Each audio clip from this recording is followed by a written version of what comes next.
Rasulullah salamun alaik ya rafi'a sya'ni wa daraji adfatai.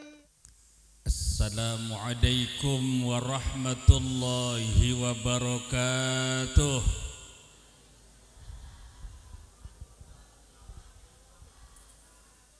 Saya doakan yang jawab salam masuk sorga, yang tidak jawab masuk angin. Supaya jangan ada yang masuk angin, saya ulang. Assalamualaikum warahmatullahi wabarakatuh.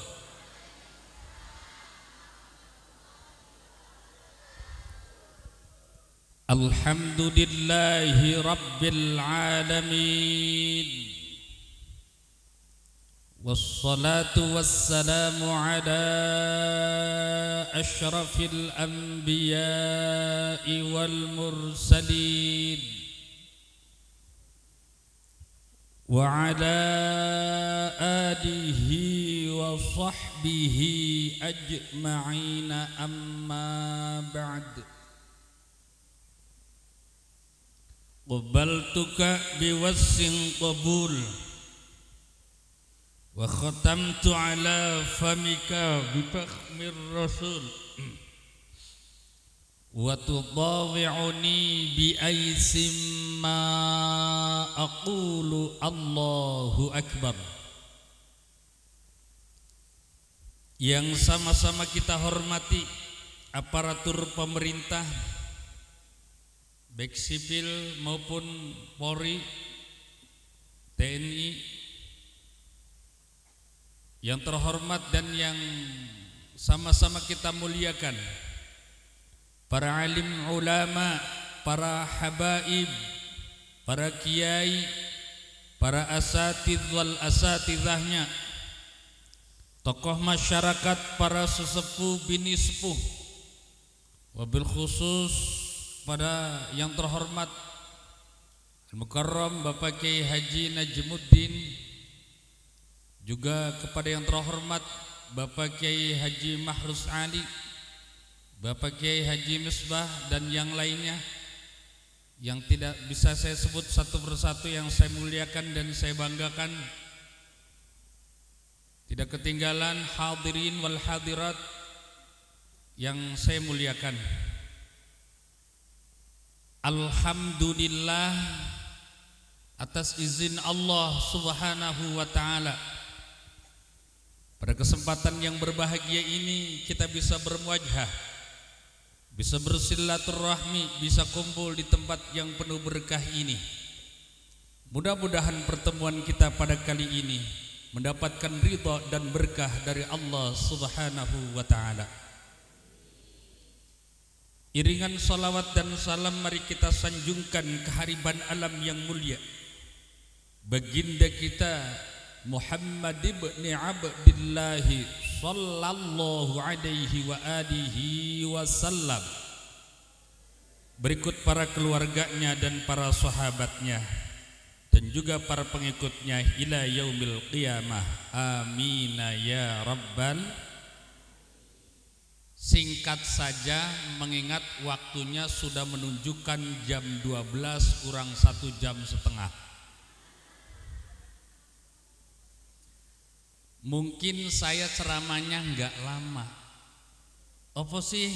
Sebabe tak tinggal saking mriki bapak ibunya kata sing sampun pada ngantuk nggih. Ngantuk dereng. Masalahnya ngeten Pak Bu. Nek sing hadir datang pengajian dalu niki wonten ingkang ngantuk, justru bagi pribadi nek kaulo tambah seneng tambah bonggo. Napa sih sebabe? Monggo dibayangake sareng-sareng. Wong melek terus ngaji wajar sebab melek. Tapi ngantuk tasi ngaji baik. Nah iki berarti tandane wong iki wong sing paling sregep-sregepe manusa. ngantuke bae gelem ngaji apa maning meleke. Jadi angger Bapak Ibu kepengin diarani wong sing paling sregep-sregepe menusa dalu niki ngantuk kok.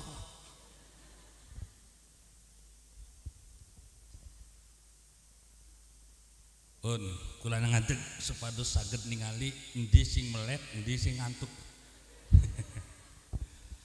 Sepurone Bapak Ibu nek kula wiraosipun basane kasar. Basane boten sae. Sepurone nyuwun maklum kula saking Indramayu Jawa Barat. Nek Indramayu iku basane basa Cirebon. Bedane wonten setunggal. Nek apa nek ngriki apa nak ning Indramayu apa. Sapa sopo sopo sapa. Beda a sareng o. Nek bapak bopo. Nek abah obo.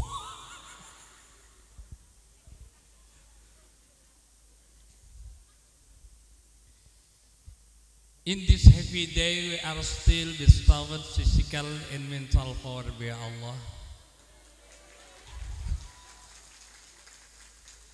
You understand? Ngerti ora Pak, Bu? Dijamin enggak ngerti. Para sederek para rawuh ingkang kawula mulyake, kula pesen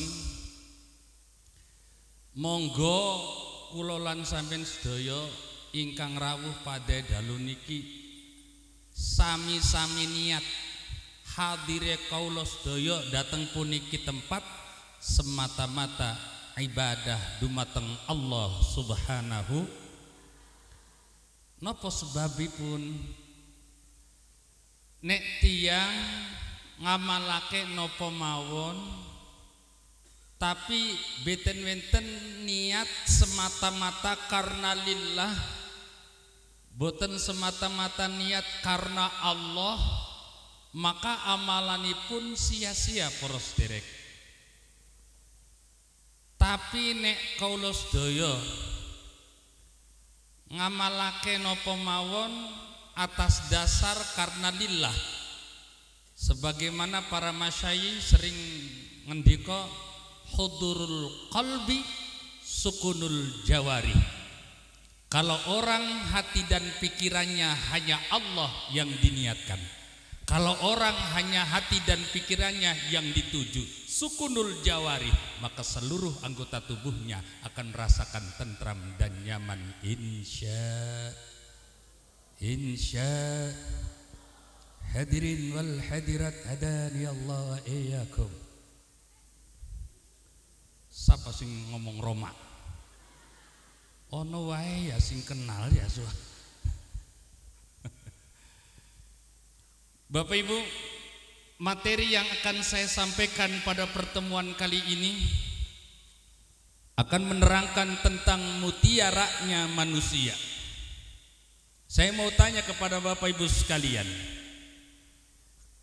kalau mutiara itu sesuatu yang hina apa mulia? Jawabnya, ulangi lagi. Kalau mutiara itu sesuatu yang hina apa mulia? Sesuatu yang biasa apa istimewa? Istimewa. Makanya Bapak Ibu kata Rasul, siapa saja orangnya yang ingin hidupnya tenang, hidupnya tentrem, damai, bahkan menjadi orang yang mulia, maka manusia tersebut harus menjaga mutiaranya masing-masing. Bapak Ibu sudah tahu mutiaranya manusia? Sudah tahu belum? Sampun ngertos dereng? Pengen sumerep boten? Siap mirengaken? Siap ngaos? Siap ngantuk? Siap wae.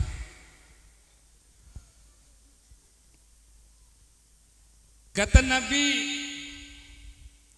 di dalam kitab Nasaihul Ibad, beliau bersabda, arba'atu jawahir fi jismi bani Adam yuziluha al-aqlu wad-din wal-haya'u wal-amalus salih, yang artinya setiap anak cucu Adam, setiap manusia itu mempunyai 4 mutiara. Berapa Bapak Ibu? Berapa? 4 mutiara. Namun kata Rasul, mutiara yang 4 ini sewaktu-waktu ada, sewaktu-waktu hilang. Apa yang menyebabkan hilangnya mutiara tersebut? Mari kita kaji satu persatu. Yang pertama, mutiaranya manusia namanya akal. Apa Bapak Ibu? Awas, ingat-ingat ya. Ketika saya ceramah, ingat-ingat dan dihafalkan. Nanti sebelum saya turun, saya mau tanya sama Bapak Ibu. Kalau pertanyaan saya jawabnya benar semua, Bapak Ibu silahkan berangkat umroh. Amin, gitu aja. Mau nggak Bapak Ibu umroh? Kepengin boten? Ya mau nggak umroh.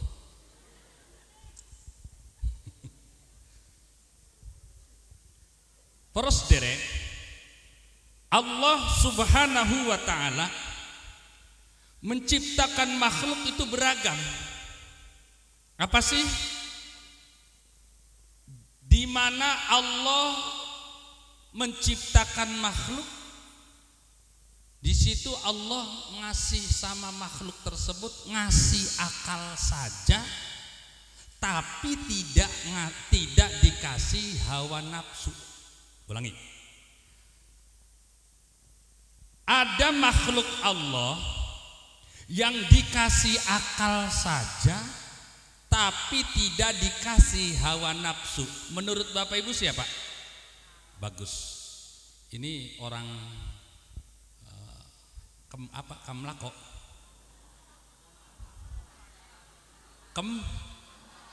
Kemlako. Saya ingatnya kalau Kemlaka itu Selat Malaka, Kiai. Karena ada nyanyi di Selat Malaka. Santri-santri kayak api pinter-pinter ya. Alhamdulillah. Yes. Malaikat Allah itu dikasih akal saja, tidak dikasih hawa nafsu. Makanya pantas kalau mulia pun. Ya memang sudah ditakdirkan mulia. Malaikat Allah karena punya akal, maka semua malaikat Allah jenius-jenius, cerdas-cerdas semua. Pernah dengar gak ada malaikat linglung? Gak ada. Itu malaikat itu kadang-kadang ngasih hujan juga salah. Disuruh jatuhnya ke Kemlaka, malah dijatuhnya ke Tempuran. Gak ada. Malaikat Allah semuanya cerdas dan jenius. Dan malaikat Allah tidak ada yang bermaksiat, tidak ada yang berbuat dosa. Malaikat itu bukan laki, bukan perempuan, bukan banci, tidak makan, tidak minum, tidak tidur, tidak punya ayah dan tidak punya ibu. Sebagaimana nazuman para santri-santri Tahdzibul Fuad menerangkan tentang malaikat. Wal malakul ladzi bila abi wa la akla la syurba wa la nauma. Tuh kan pinter santri-santri Tahdzibul Fuad ya. Luar biasa, 100 untuk santri di sini. Malaikat itu tidak makan, tidak minum, tidak tidur, dan juga tidak punya ayah dan ibu. Kenapa? Malaikat tidak makan, tidak minum, tidak tidur. Kok kuat-kuat? Ya karena tidak punya hawa nafsu. Dan malaikat Allah itu kalau diperintah tidak ada yang bangkang, tidak ada yang nawar. Makanya ada malaikat yang ditugaskannya suruh sujud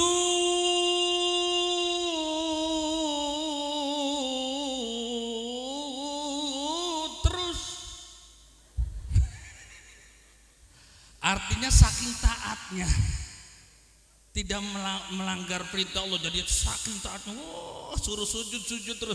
Sebelum ada perintah bangun, dia tidak bangun-bangun. Itu malaikat kuat-kuat karena tidak punya hawa. Bahkan ada Bapak Ibu, malaikat Allah yang ditugaskannya khusus membaca kalimatun thayyibah. Apa kalimatun thayyibah? Bacanya Pak?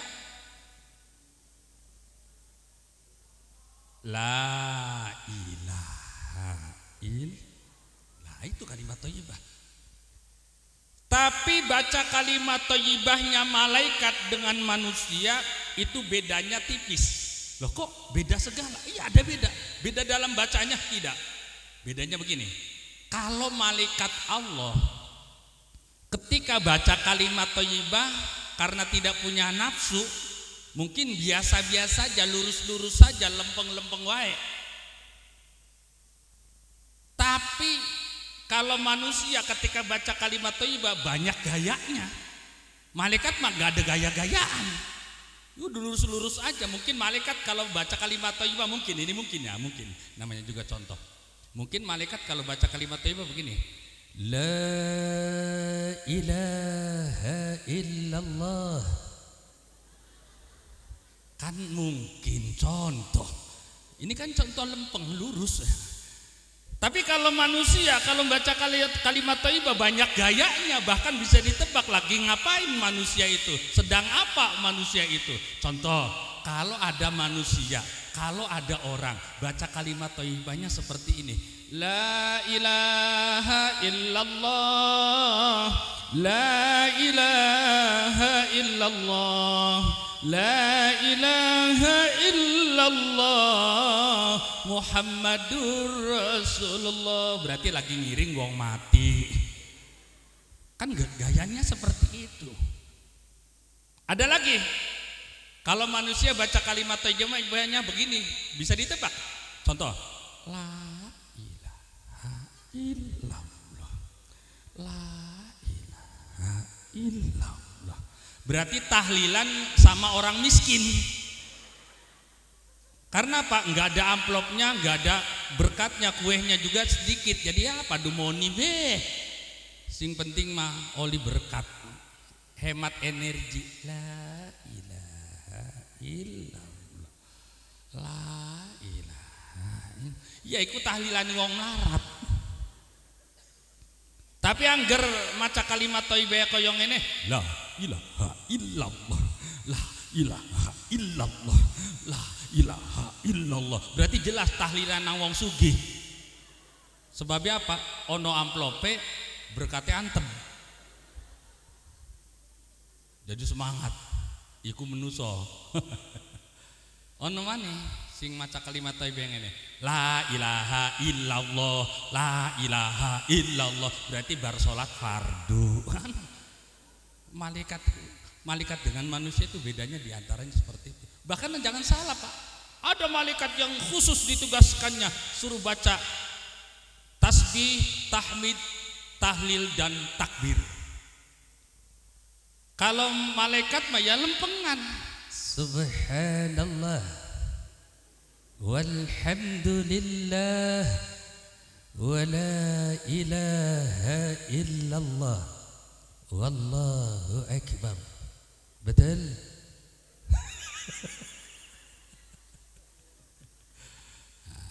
Tapi kalau manusia kalau baca kalimat itu banyak gayanya. Saya kalau baca kalimat itu kalau nggak di lagu-lagu, kalau nggak digaya-gaya seperti Ustadz Jeffrey almarhum, saya tidak mau. Saya mah seneng sama Ustadz Jeffrey kalau baca-baca zikiran selalu di lagu-lagu dengan suara emasnya. Kan Ustadz Uja kan suaranya merdu ya. Iya, sama-sama seperti orang sini merdu, yang merdu. Subhanallah walhamdulillah wa la ilaha illallah wallahu akbar wa la hawla wa la quwwata illa billahil Kan begitu kalau Ustadz Uje. Tapi ada aja manusia yang berpendapat begini, ya itu kalau yang suaranya enak.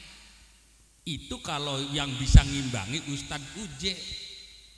Kalau saya yang suaranya pas-pasan, paling kalau mau digaya-gaya juga pengen ngikut gayanya Ustadz Arifin Ilham. Pernah tahu Ustadz Arifin Ilham? Di TV tuh ya, yang jadi pemimpin Majlis Az-Zikro.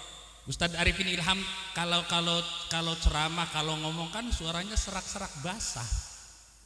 Tapi beda, awas, orang sini harus bisa membedakan endi suara serak-serak basah, endi suara kebonggerem.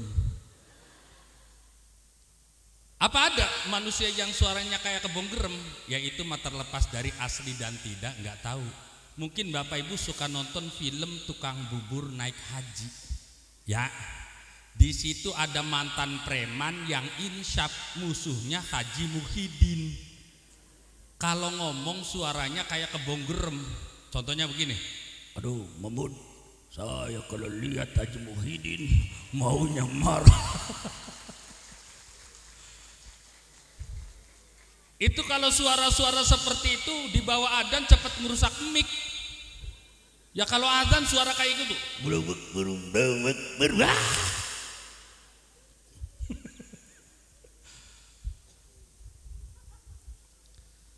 Tapi kalau Ustadz Arifin Ilham masih bisa di lagu-lagu walaupun suaranya serak-serak basah. Hadirin wal hadirat hadani Allah wa iyyakum. Subhanallah walhamdulillah wa la ilaha illallah wallahu akbar. Allahu akbar, Allahu akbar, walillahil hamd. Betul? Ya kan begitulah. Ada lagi Bapak Ibu makhluk Allah yang tidak dikasih akal tapi dikasih hawa nafsu saja. Menurut Bapak Ibu siapa? Hewan. Bagus, 100 untuk masyarakat sini. Saya percaya kalau jamaahnya Pak Kiai Mahrus, jamaahnya Pak Kiai Misbah, jamaahnya Bapak Kiai Haji Najmuddin itu pinter-pinter karena masyarakatnya taat semua dengan ulama. Insya Allah berkah, amin. Lah, hewan itu, binatang itu makhluk Allah yang tidak dikasih akal tapi dikasihnya hawa nafsu saja. Makanya pantas Bapak Ibu, karena binatang tidak dikasih akal, maka seluruh binatang goblok-goblok, bodoh-bodoh. Wah, kalau binatang pinter-pinter mungkin manusia juga rada kesaing. Mungkin ya, umpama kambing, sapi pinter baca, pinter nulis. Di sana mah rombongan kambing sana mah Jakataman Ikro. Di sini taman Quran, wah berarti saingan Iqra sama Al-Quran. Tapi kalau rombongan sana mah kambing. Untungnya itu kambing, binatang yang lainnya itu bodoh-bodoh. Kalau pinter-pinter mungkin manusia agak repot. Contoh, ada kambing jantan dengan kambing betina jalan-jalan di kota Temanggung. Lagi jalan-jalan, karena kambingnya pinter baca, pinter nulis, begitu lagi jalan-jalan ada tulisan sedia sate kambing muda.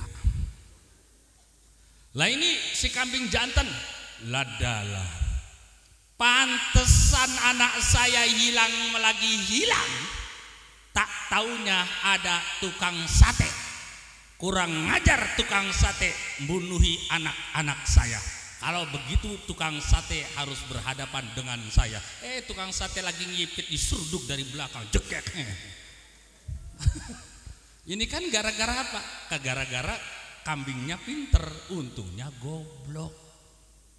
Alhamdulillah. Karena binatang tidak punya akal Bapak Ibu, binatang tidak ada kemajuannya dari dulu sampai sekarang. Kalau istilah bahasa Sundanya, dari dulu nepi ayeuna teu aya kemajuan anak. Wis mangsa ngerti lah. Eta teh ngaranna bahasa Sunda. Kalau orang Jawa itu Pak Kiai sebenarnya lidahnya lidah fleksibel, serba bisa. Dan jangan salah, bahasa Jawa itu bahasa yang terlengkap di dunia. Alhamdulillah. Contoh, kalau bahasa Jawa mah larak, lirik, jental, jentil, ijo, melotot. Wis pokoknya nek bahasa Jawa itu lengkap Pak Bu. Tapi nek bahasa Inggris, sok. Bahasa Inggris itu kalau ngasih nama nasi itu rice. Ngasih namanya beras rice, nasi rice, gabah rice, menir rice, segaking rice, raskin rice. Rice semua. Tapi angger nek wong Jawa Pak Bu lengkap. Nek masih ning wiwitane arane pari nggih. Nek wis dilebokake teng karung asmone gabah. Nek wis dikupas kulite asmone beras. Nek berase remek asmone menir. Nek berase dimasak asmone sego. Nek segone dipepe asmone aking. Jawa lengkap. Nek basa Inggris rice mung rice ora ono meneh. Hadirin wal hadirat hadani Allah iyyakum. Karena binatang tidak punya akal, binatang tidak ada kemajuannya Bapak Ibu. Buktinya apa? Dari dulu sampai sekarang. Apakah pernah dengar kalau kambingnya orang Kemlaka makanya hamburger? Oh, orang andel. Sing ngangone wae ora lok mangan hamburger, apa maning wedhuse. Oh, nang tempuran saiki sapi-sapi wis ana kemajuane apa? Saiki sapi-sapi tempuran nganggone jaket, celanane lepis, orang andel. Loh kok nggak percaya? Iya, ya karena apa? Boro-boro mikiri celana lepis, kelenengan yang ngalor ngidul wae ora diurusi. Wis aja dibahas kelenengan, mongsong orang ngerti, orang santri-santri masih awam nek kelenengan apa iku kelenengan. Karena apa? Enggak punya akal, boro-boro mikirin ke sana. Dan karena binatang tidak punya akal, maka binatang tidak punya rasa malu. Buktinya kambing jantan seneng sama kambing betina. Banyak kawan-kawannya, banyak makhluk lain begitu seneng mbek plangkring crot dadi. Ini contoh. Karena apa? Enggak punya malu. Karena apa enggak punya malu? Ya sebabnya enggak punya akal. Nah, ada lagi makhluk Allah yang dikasih akal plus dikasih hawa nafsu, namanya lah manusia. Manusia ini sempurna Bapak Ibu, dikasih akal juga dikasih hawa nafsu. Makanya kata Rasul Bapak Ibu sekalian, apabila ada manusia akalnya mampu menundukkan hawa nafsunya, maka kedudukannya manusia di mata Allah lebih mulia daripada malaikat. Amin. Begitu juga sebaliknya, kalau ada manusia akalnya ditundukkan oleh hawa nafsunya, maka kedudukannya manusia di mata Allah lebih hina daripada binatang. Na'udzubillah min. Maka daripada itu Bapak Ibu sekalian, kata Nabi, manusia itu hebat, manusia itu sempurna, manusia itu mulia. Di antara kemuliaannya manusia mempunyai akal. Akal itu adalah mutiaranya manusia. Dan kata Rasul, mutiaranya manusia yang namanya akal itu bisa hilang, bisa keluar dari tubuhnya manusia. Kalau manusianya bagaimana? Al-ghadabu yuzilul aqla. Akalnya manusia bisa hilang, akalnya manusia bisa keluar dari tubuhnya kalau manusianya sedang dalam keadaan nafsu amarah. Kalau manusia sedang nafsu amarah, perhatikan saja Bapak Ibu sekalian. Kalau orang lagi marah, omongannya tidak bagus, perilakunya juga tidak bagus. Karena apa? Akalnya keluar, tidak ada yang ngontrol. Betul? Nah, contoh suami istri lagi akalnya kumpul. Kalau akalnya kumpul berarti lagi tidak dalam keadaan nafsu amarah. Karena antara nafsu amarah dengan akal tidak mungkin bisa menyatu, tidak bisa. Kalau akalnya kumpul berarti tidak dalam keadaan nafsu amarah. Manggilnya juga mesra. Istrinya manggil suaminya papi. Suaminya manggil istrinya mami. Papi, iya mami. Papi, anu papi, ya gimana?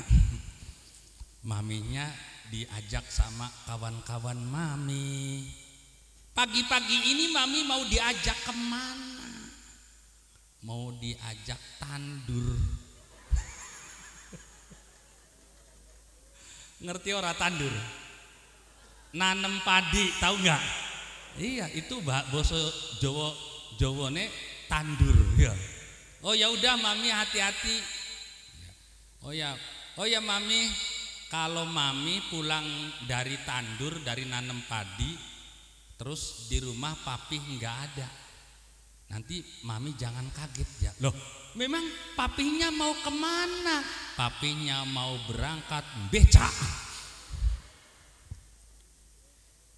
Tahu becak? Iya. Lah, oh, norak tukang becak wae ngundangnya papi mami. Ya biarkanlah, toh suka-suka dia. Yang kedua nggak ada undang-undangnya. Memang ada undang-undangnya kalau tukang beca tidak boleh manggil papi mami, nggak ada. Itu juga sudah untung manggil suaminya papi. Ada lagi yang manggil suaminya denggol. Denggol mau kemana goblok?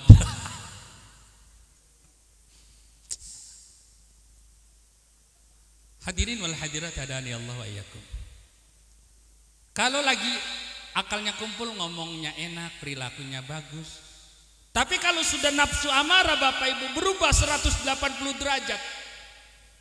Yang tadinya manggilnya papi mami bisa berubah. Istrinya marah, suaminya marah. Oh, perempuan kalau sudah marah, ini ngomong saja giginya geget. Nggak ada jeblok, nggak ada air. Kalau sudah marah perempuan roknya dicincing.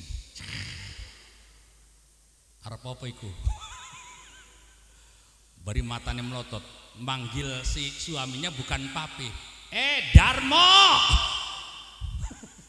Kalau kiranya sudah tidak suka sama sayanya Darmo, saya ini dipegat saja, dicerai saja. Ini lagi marah. Darmonya lagi marah. Biasanya dipanggil papi, dipanggil Darmo, tambah terkejut. Hei, walaupun kamu tidak minta cerai juga, pasti saya akan cerai. Karena kamu sekarang bukan istri yang hebat seperti dulu. Sekarang kamu adalah jembet. Masya Allah, mami berubah jembet. Karena apa? Ya karena sudah marah, sudah dikuasai dengan yang namanya nafsu amarah, sudah tidak ada pengontrolnya. Kan pengontrolnya akalnya keluar. Akhirnya apa, ngomongnya nggak bagus. Juga kalau orang yang lagi marah, perilakunya nggak bagus. Saya mau tanya sama Bapak Ibu sekalian, nek wong lagi sewot, nek wong lagi nesu, nutup pintu pasti beda. Pasti beda, nggih mboten?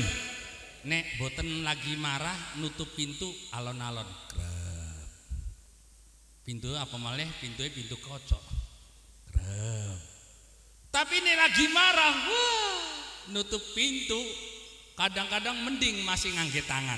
Kadang-kadang ngangge kaki. Wah! Lawang ngalang-alangi wae.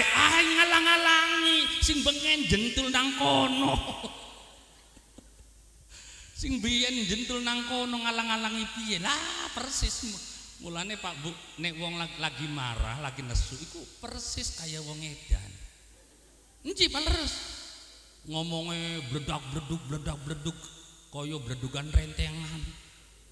Prilakune jeblak-jebluk kaya wong edan. Enci leres. Lho. Saniki ngeten para sederek. Rasulullah pernah memberikan warning, pernah memberikan peringatan kepada para pemimpin, kepada para hakim, para qadhi. Wahai para hakim, wahai para pemimpin, Apabila kalian semua sedang dalam keadaan nafsu amarah, jangan sekali-kali memutuskan perkara. Karena kalau kalian semua sedang dalam keadaan nafsu amarah, kemudian memutuskan perkara, pasti keputusan kalian tidak mungkin adil. Makanya Bapak Ibu, dalam Al-Quran, dalam penggalan ayatnya begini, menerangkan tentang nafsu amarah. Innan nafsa la'ammaratun bisu'.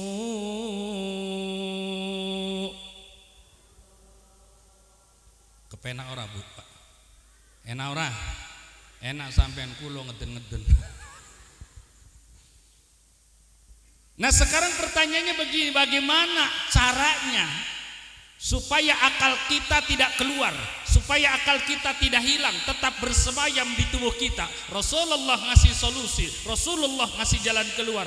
Nafsu amarah datangnya dari setan. Setan tercipta dari api, kelemahannya api hanya dengan air. Maksudnya kalau kita kedatangan nafsu amarah, segera kita tolak dengan cara berwudu. Napa je Pak Bu? Wudu. Karena dengan sebab berwudu, step by step, tahap demi tahap, nafsu amarah kita akan hilang dan hilang. Kalau nafsu amarahnya hilang, otomatis akalnya tetap berada di dalam tubuh kita. Insya hadirin wal hadirat hadani Allah wa iyyakum. Kalau orang setelah berwudu, bagaimana masih ada sedikit nafsu amarahnya belum hilang, ya dibawa berzikir atau dibawa baca Al-Quran, nanti akan lepas. Kan kalau orang berzikir kan hatinya tentram, tenang. Makanya beda wajahnya orang yang rajin zikir dengan yang tidak pernah berzikir. Kalau wajahnya orang yang senantiasa berzikir kepada Allah, wajahnya cerah, berseri, auranya mancrot. Tapi kalau orang yang tidak pernah berzikir, wajahnya sangar, auranya moncrot. Karena nggak pernah berzikir sama Allah. Makanya beda wajahnya kiai dengan wajahnya bajingan.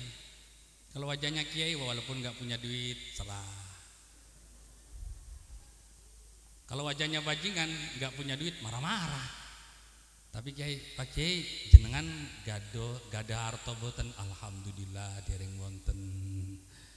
Tapi kiai senyum-senyum mawon je, alhamdulillah syukuri apa yang ada. Kan begitu. Kalau orang baca Quran, orang berzikir enak Pak Bu. Masalahnya kata santri-santri Tahdzibul Fuad, setan itu terbagi jadi dua. Ada setan yang dari golong, ada setan yang bentuknya jin, ada setan yang bentuknya manusia. Kalau setan yang bentuknya jin gampang. Umpama ada si Agus jalan-jalan, pas lagi jalan-jalan di tengah hutan ada jin buta hijau. Apa dikasih nama buta hijau? Karena pakai kolor hijau. Kalau buta brontok berarti pakai kolor brontok. Si Agus kaget, ya Allah, ini siapa? Saya yang namanya buta hijau. Wah, buta hijau, ladalah, aduh. Oh, saya ingat, saya harus baca Al-Quran. Saya sudah hafal ayat kursi. Saya mau bacakan ayat kursi. Agus baca ayat kursi. Bismillahirrahmanirrahim. Allahu la ilaha illa huwal hayyul qayyum. La ta'khudhuhu sinatun wa la nawm. Lahu ma fis samawati wa ma fil ard ila akhiril ayat. Maka jin tadi ya bisa-bisa kabur Pak, panas. Nah, justru yang paling susah, yang agak susah kalau setan yang berbentuk manusia. Kadang-kadang dibacakan ayat kursi 100 kali juga masih mencilak baik. Matanya masih melolot, masih melotot baik, masih mencilak. Bagaimana caranya setan yang bentuknya manusia supaya jangan melotot terus? Gampang, ayatnya dikantongin, kursinya dikamplengaken.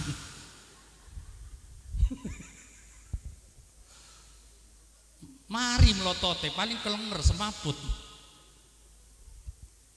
Tapi awas aja praktek bapak. Oh bengi-bengi praktek istrine disuwuni ora oli mencilak kok gampang ait kursi.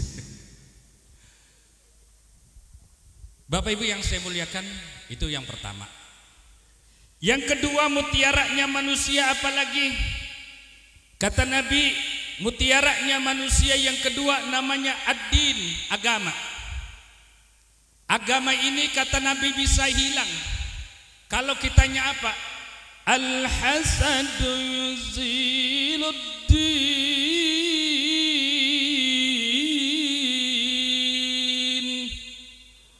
Agama bisa hilang, iman bisa hilang kalau kitanya terkena virus yang namanya hasud. Apa itu hasud? Hasud adalah iri dengki. Apa definisi daripada iri dengki? Benci melihat orang lain sukses, tidak senang melihat orang lain maju, tidak suka melihat orang lain punya kelebihan. Kalau di hati kita ada perasaan seperti itu, berarti kita sudah terkena virus yang namanya al-hasudu la yasud. Orang yang hasud tidak mungkin jadi mulia. Na'udzubillah min. Dan kalau orang yang hasud, kalau orang yang sudah terkena penyakit yang namanya iri dengki, hidupnya tidak akan tenang. Hidupnya selalu panas dan panas, selalu resah dan gelisah. Resah dan gelisah hatiku ini. Resah. Apa? Ya karena terkena virus hasud. Karena apa? Kalau orang yang terkena virus yang namanya hasud, iri dengki, bawaannya panas. Tonggo tuku motor panas, tonggo tuku mobil, tonggo ndamel griya, tonggo mati. Tapi bagi orang yang hasud, tetangganya mati, alhamdulillah akhirnya modar juga. Kan begitu. Panas Pak bawaannya. Makanya kalau orang yang terkena virus yang namanya hasud, mati ketembak Belanda orang, mati kenang selalu memikirkan orang lain. Juga penyakit hasud ini bisa nempel ke siapa saja Bapak Ibu. Bisa nempel ke presiden, bisa nempel ke sinden, bisa nempel ke direktur, bisa nempel ke tukang tempur, bisa nempel ke pejabat, bisa nempel ke rakyat, bisa nempel ke kiai, atau bisa nempel ke santri. Dan kalau orang sudah terkena virus yang namanya hasud, siapapun orangnya, berbahaya.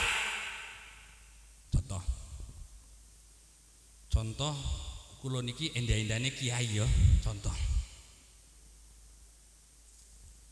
Iki kejadian iki asli nyata terjadi di daerah saya di Indramayu. Ono kiai mondoke lawas 35 tahun. Lah nang desa iku anak santri mondoke 5 tahun, arane Sofyan. Sofyan iku mondoke 5 tahun, tapi santrine wakeh. Santrine kathah Bapak Ibu sing ngaos kalian Ustadz Sofyan. Lah, aku sing dadi kiyaine rasa panas. Masya Allah Sofyan. Mondok 5 tahun. Isopo? Wis wani-wani mulang santri ya. Aku wae sing mondoke lawas 35 tahun ora wani mulang santri sebab laka santrine.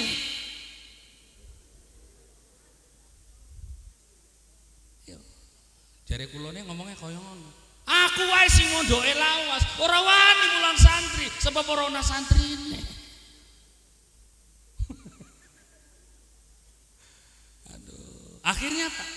Saya sudah terkena virus yang namanya hasud. Akhirnya apa? Saya berusaha bagaimana caranya menghancurkan reputasi Ustadz Sofyan. Kalau orang sudah terkena virus hasud, akhirnya merembet. Kurang ajar. Si Sofyan, musuh nomor 1 saya. Akan saya hancurkan reputasinya.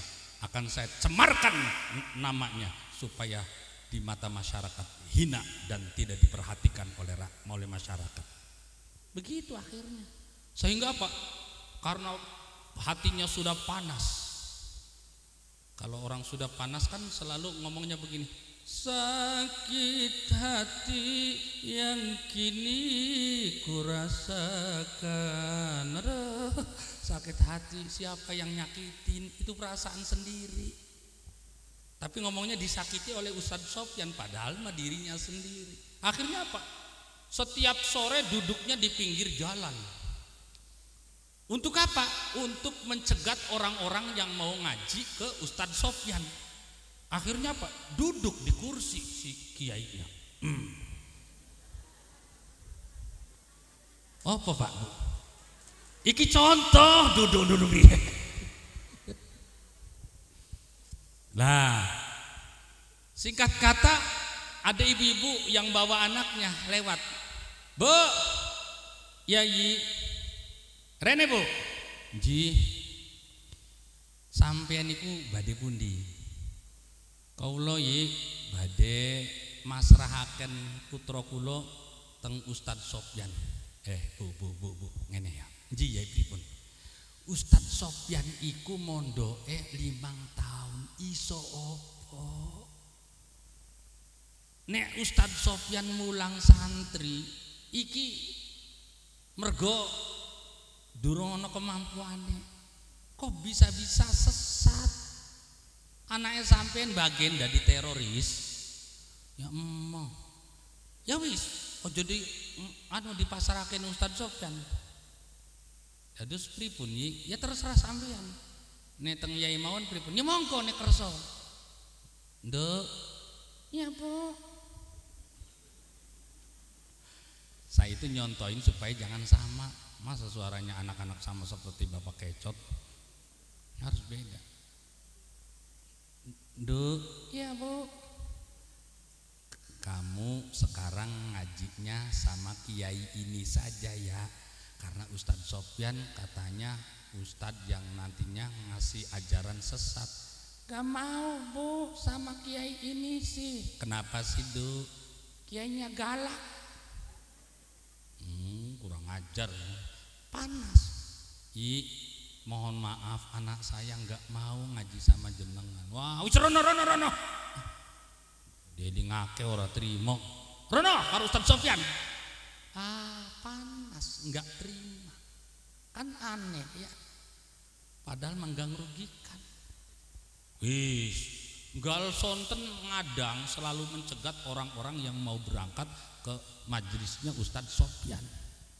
Nah, singkat kata ono simbah kakung, kakek-kakek umur 90 tahun jalan sambil nonton cucunya. Wah, dalam. Sini, mau kemana? Aduh Ji, alhamdulillah. Saya itu kula iki ajame badhe. Aduh. Ji, ya. Ono banyu ora, Ji? Ora enek, banyu-banyu piye? Aku niki pengen ngunjuk iki.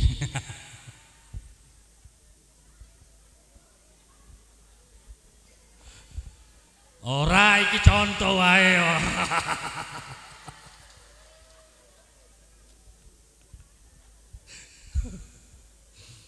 Wah, nggih.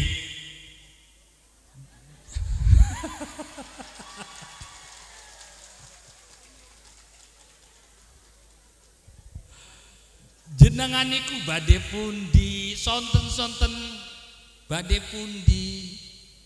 Ngeten nggih, kula niki badhe masrahake, badhe ndaftarake putu kula iki sing kali. Nang ndi ndaftarake? Nang Ustaz Sofyan. Maning-maning Sofyan. Napa siji? Wah. Si Sofyan itu alirannya sesat. Bahaya kalau cucu sampean disuruh ngaji sama si Sofyan, nantinya bisa-bisa jadi teroris. Pripun, Wak? Aduh, pripun nggih? Kula niku azamipun kepengin putu kula niki saged dados lare ingkang sholih. Mergo kula badhe masrahake teng Ustaz Sofyan. Saiki jenengane wiraose ngoten dados kulane bingung, kaulane keder.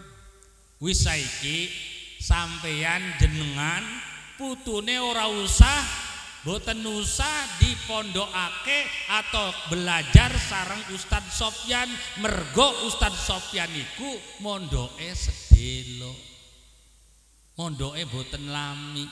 Dados napa sing badhe dipun amalake, napa sing badhe dipun tularake? Wong Ustaz Sofyan masih bodoh. Masya Allah. Piye, Wak? Aduh bingung Ji, mangke kula badhe tanglet rumiyin teng putu kula nggih. Ya sok monggo. Lek, ya Pak. Kowe saiki ngaji aja ning Ustaz Sofyan ya. Mong piye? Aku pengen ngaji karo Pak Ustaz Sofyan.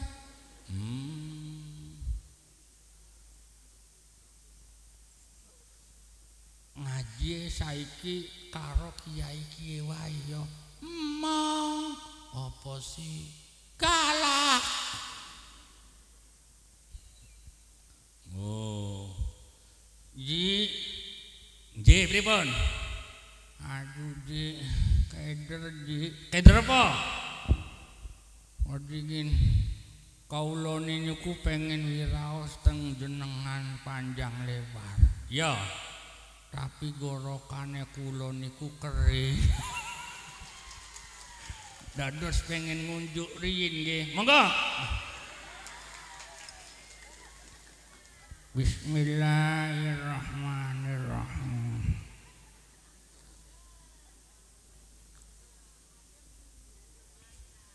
Alhamdulillahirabbil alamin. Ngeten ya, ya.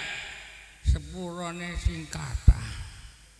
Putu kulane terpaksa dikengken ngaos teng Ustaz Sofyan. Dasar kakek sama cucu sama saja. Sana pergi. Assalamualaikum. Waalaikumsalam. Marah. Lah itu karena apa? Gara-gara sudah terkena virus yang namanya hasud. Masya Allah. Begitu juga kalau ada orang yang berjualan, ya pasti kadang-kadang hasudnya sama penjualnya lagi, sama orang yang jualan. Ono wong dodolan, pasti saingannya karo wong dodolan. Ojo tumbas tang riku. Napa sih? Nek toko niku kata tuyule. Kan apa sebabnya? Ya karena tadi sudah terkena virus hasud. Ojo rono-rono, iku wong macam-macam. Jadi Bapak Ibu, kalau orang sudah terkena hasud, Masya Allah bahaya, sudah dosa besar, merugikan orang lain, bahkan bikin fitnah, bahkan memprovokasi orang lain supaya jangan senang dengan orang itu. Nah sekarang pertanyaannya begini,